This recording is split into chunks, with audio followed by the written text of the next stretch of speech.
Bismillahirrahmanirrahim. Assalamualaikum warahmatullahi wabarakatuh. Alhamdulillahi rabbil alamin. Wassalatu wassalamu ala Muhammadin wa ala alihi wa ashabihi ajma'in, amma ba'd. Pemirsa yang dirahmati Allah subhanahu wa ta'ala, kita masuk kepada kaidah yang kedua dari fikih musibah. Setelah yang pertama, yaitu kita meyakini bahwasanya segala sesuatu itu telah ditakdirkan Allah subhanahu wa ta'ala jauh sebelum kita diciptakan dan sebelum sesuatu itu terjadi. Maka yang kedua, kaidahnya adalah kita mempersiapkan diri untuk menerima sunnatullah yang terjadi di dalam kehidupan kita. Apa maksudnya? Ketika Allah subhanahu wa ta'ala menciptakan kita dan kemudian meletakkan kita di dunia ini, maka ada sunnatullah, ada sebuah ketetapan bahwasanya setiap orang yang hidup dalam kehidupan dunia, maka dia akan merasakan yang namanya penderitaan dan dia juga akan merasakan yang namanya kebahagiaan. Dia akan merasakan yang namanya sehat dan dia juga akan merasakan yang namanya sakit. Dia akan merasakan yang namanya kegembiraan, dia akan merasakan yang namanya kesedihan. Dia akan merasakan yang disebut dengan kelapangan dan dia juga akan merasakan yang disebut dengan kesempitan. Itulah sunnatullah yang terjadi dalam kehidupan di dunia ini. Ada malam, ada siang, ada gelap, ada terang. Sunnatullah ini harus kita terima. Tidak boleh kita hanya mau untuk yang menerima yang senang saja, tapi tidak siap menerima yang susah. Maunya sehat, terus kemudian tidak siap menerima yang sakit. Itu tidak mungkin, menentang sunnatullah. Dan menentang sunnatullah adalah pangkal penderitaan bagi seseorang. Allah subhanahu wa ta'ala telah menjelaskan dalam surah Al-A'raf ayat 168.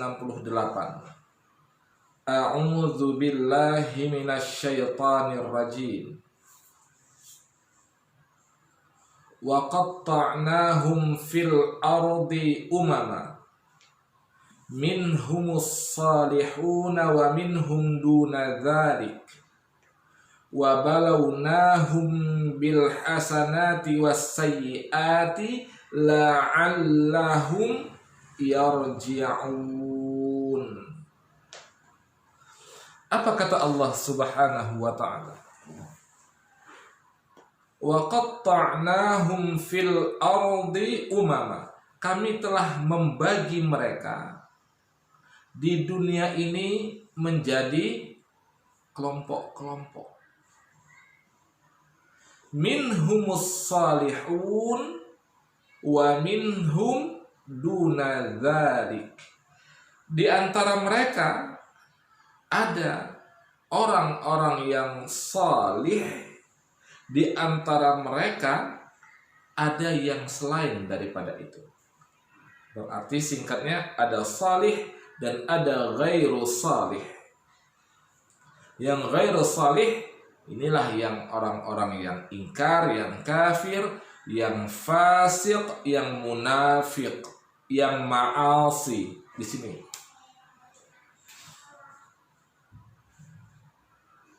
Kemudian apa yang Allah subhanahu wa ta'ala tegaskan terhadap semua yang kelompok-kelompok ini, yang salih dan ghairu salih, wa balawnahum bil hasanati was sayyiat. Dan kami menguji mereka yang saleh dan ghairu saleh ini, menguji mereka Dengan apa ujiannya? Bil hasanat, dengan segala sesuatu yang baik-baik. Wasayyiat, dengan segala sesuatu yang buruk-buruk. Untuk apa? La'allahum yarji'un. Mudah-mudahan mereka kembali kepada kebenaran. Apa faidah yang dapat kita ambil dari ayat ini? Yang pertama, Allah Subhanahu wa ta'ala menjelaskan bahwasanya akan menguji manusia baik yang salih ataupun yang ghairu salih dengan dua ujian. Yang pertama bentuknya adalah hasanat, kesenangan, kebahagiaan. Yang kedua as-sayyiat, keburukan, musibah dan lain sebagainya. Dua ini bentuk ujian. Ujian ini akan diberikan kepada manusia baik saleh ataupun dia tidak saleh. Tujuannya agar apa?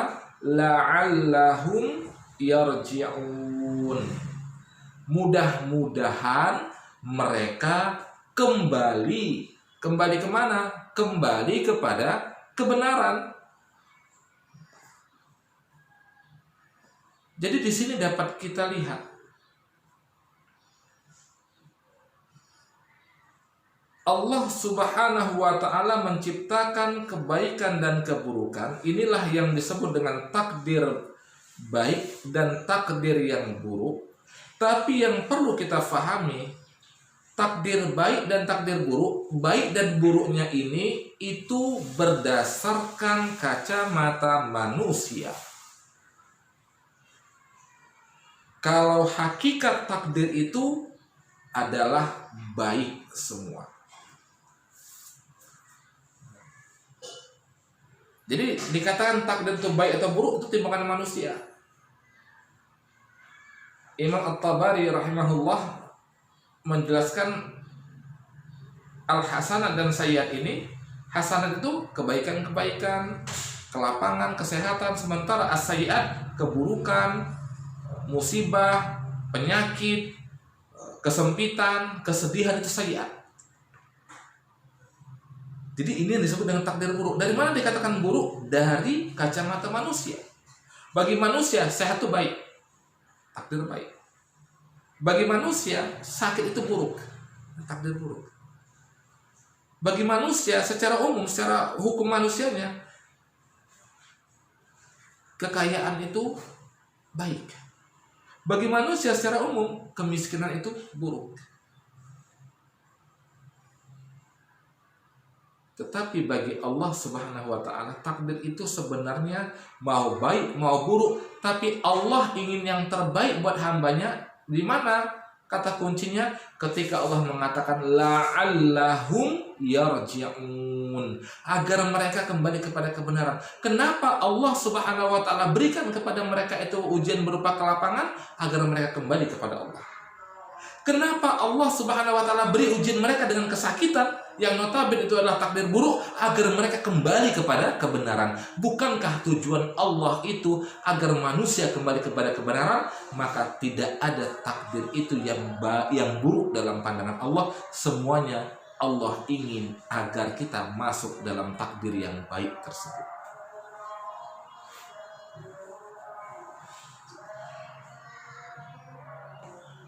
Nah, ini terkait dengan ujian kebaikan dan keburukan itu tadi.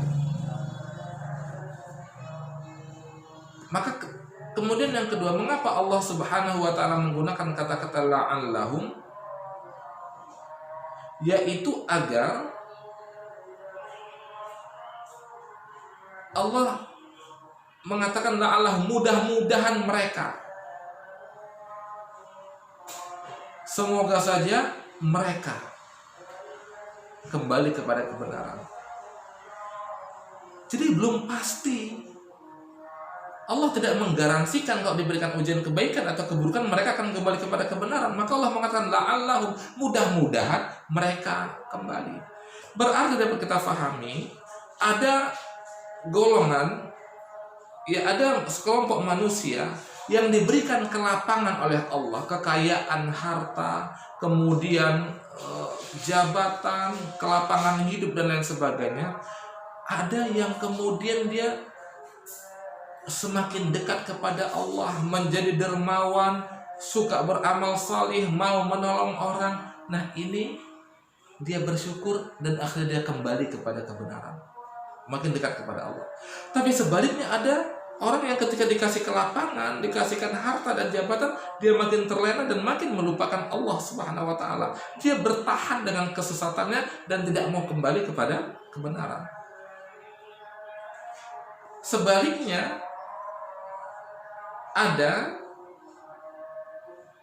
orang yang diberikan kesempitan, diberikan takdir yang buruk, diberikan dia mengalami berbagai macam masalah. Disebabkan ujian yang buruk ini, dia sadar dan kembali kepada kebenaran. Dia kembali beribadah kepada Allah. Dia kembali memuji Allah. Dia kembali menangis dan berzikir kepada Allah. Maka dengan ujian keburukan tadi, maka dia kembali. Tapi sebaliknya ada orang yang ketika diberikan ujian kepahitan hidup, sakit, kesempitan dan sebagainya, dia tidak kembali kepada kebenaran, tapi dia tetap bertahan dengan kemaksiatannya, bertahan dengan kesesatannya. Ini makanya Allah mengatakan la'allahum yarji'un, agar mereka kembali kepada kebenaran. Jadi kenapa Allah Subhanahu wa taala berikan takdir baik dan takdir buruk? Allah ciptakan, Allah berikan ujian berupa kebaikan dan keburukan, tidak lain kecuali hanya untuk mengembalikan manusia kepada kebenaran. Jadi fitrah ini perlu kita pahami. Sunnatullah ini perlu kita pahami. Kalau kita hidup di dunia dan sadar hidup di dunia, terima sunnatullah. Ada kalanya senang, ada kalanya susah. Ada kalanya bahagia, ada kalanya menderita. Ada kalanya tertawa, ada kalanya menangis. Ada kalanya berjaya, ada kalanya menjadi pecundang. Ada kalanya dipuji, ada kalanya dihina. Ada kalanya diapresiasi, ada kalanya tidak dihiraukan. Maka semua ini adalah bentuk ujian. Intinya adalah apakah keberadaan ini pada diri dan hidup kita menjadikan kita kembali kepada Allah atau tidak. Kalau kembali kepada Allah, maka bersyukurlah. Kalau tidak, inna lillahi wa inna ilaihi raji'un. Jadi inilah fikih musibah yang kedua. Itu kaidah yang kedua adalah kita mempersiapkan diri untuk menerima sunnatullah. Karena sunnatullah yang terjadi dalam kehidupan kita ini adalah bentuknya ujian, dan itu adalah sebagai bentuk kasih sayang Allah ingin mengembalikan kita kepada kebenaran. Maka pertanyakan diri, apakah musibah yang menimpa ini menjadikan kita kembali kepada Allah atau bertahan dalam kesesatan. Na'udzubillah. Wallahu a'lam bishawab. Assalamualaikum warahmatullahi wabarakatuh.